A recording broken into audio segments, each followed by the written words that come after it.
অতিথি সেবা না করে মুখে জল স্পর্শ অন্ন স্পর্শ করেন না।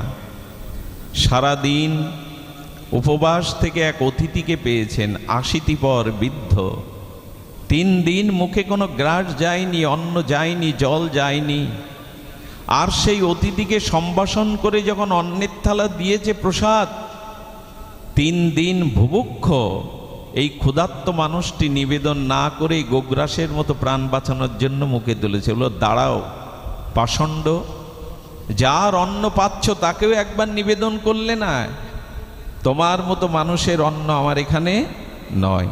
দৈববাণী হলো ভগবানের। ওরে, ওর বয়স ৮০ বছর, ও জীবনে একদিনও আমাকে কোনোদিন স্মরণ করেনি, ডাকেনি, তবু ৮০টা বছর জল, বায়ু, অন্ন দিয়ে আমি ওকে বাঁচিয়ে রেখেছি। তুই একবেলা সহ্য করতে পারছিস না?